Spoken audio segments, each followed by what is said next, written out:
computer-like things or robot-y-like things or some other kinds of things that we can't even quite reach in.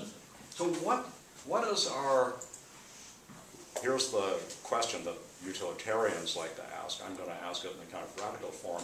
What is our responsibility to those beings? Well, let me give you the feeling for the question, and then I'll push it again, and then we'll take a break. Okay, so here's the utilitarian question, right? What about future generations? Should we take into account their utility functions and what would be good for them? And how do we do it? And there's a problem because if we change things, we'll produce different beings. We don't want to worry about that direct part of the problem. Just this, but I now have projects, and so do all of you, that presuppose that there will be future generations. So you're preparing to be teachers. I hope there'll be students. Suppose there were none. Who would you teach? You're writing books. There won't be readers. Every one of us has a project. This is the beauty of Plato's thought about giving birth and beauty. We all have, it's not just the ones who want to have children. All of us have projects that only make sense if there's a future. If there's no future, those projects start to fall to the ground. Right? So, and here's the great book on this. Samuel Scheffler's little book, what the hell is it called?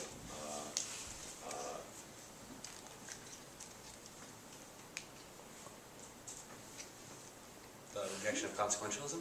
No. That's the first one. No, this is the latest one, which is called Death in the Afterlife. Death, thank you. Death in the Afterlife. Okay.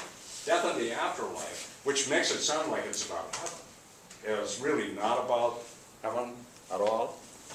It's about the fact that our projects involve a future. And so we're all committed to giving birth and beauty. Right? Why? Because, look, it's not just enough that there'll be students. They have to want to do philosophy. If there are students, but they all want to do motor mechanics, you're out of a job, right? So you have to give birth in beauty in the sense that you've got to make a world, pass on a world in which there will be philosophers, or want to be philosophers, for you to train. That's the idea. But now look, right? Why should we think that the beauty we need to give birth in is always going to be human beauty? There's nothing that suggests that we shouldn't be preparing the way for a future that won't be a human future. In fact, we might even have very good reason for it. Let me give it to you. Right? Humans are awful. They're a disaster for the planet. Other species can really lament the day that Homo sapiens arrived. We're massive users of natural resources. We are violent beyond the measure of any other beings. We kill for sport. We're nightmare beings. And of course we have our good points, but along with the geniuses, you know, we have the nightmarish maniacs, the Hitlers, the Pol Pots, the Stalins, the Genghis Khans, the murderous demons that take over the world and kill nearly everything. We would want better beings than us, right?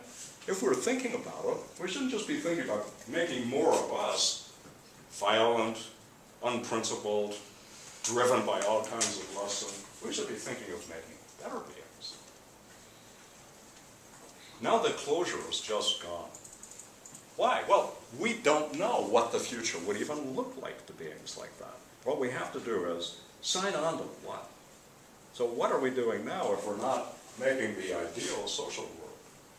And I think that there we have very little real philosophical thought to guide us. The only person, as far as I know, who's really thought about this enough is Nietzsche.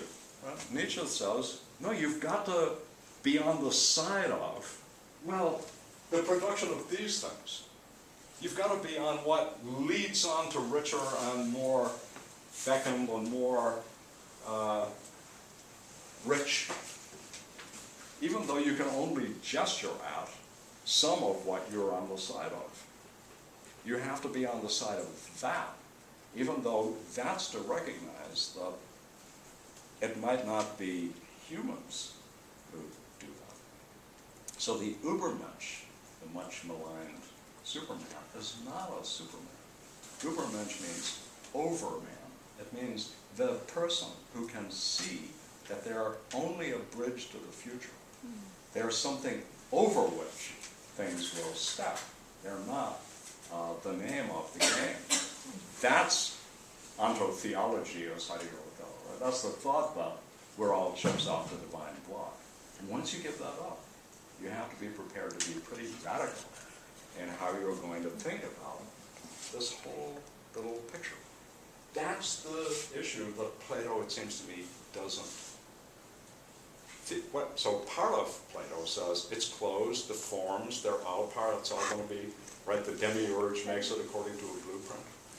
And then there's the other part, right?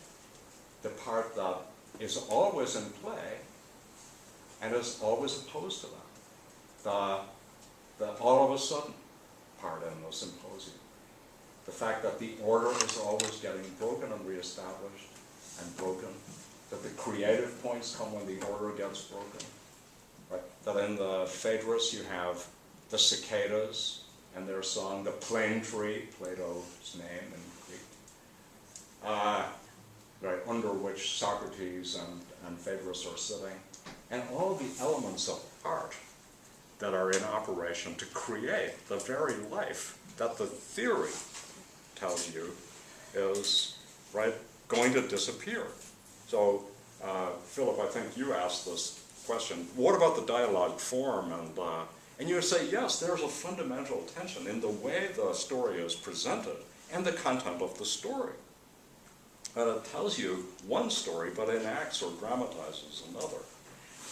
Let's stop there and take a break for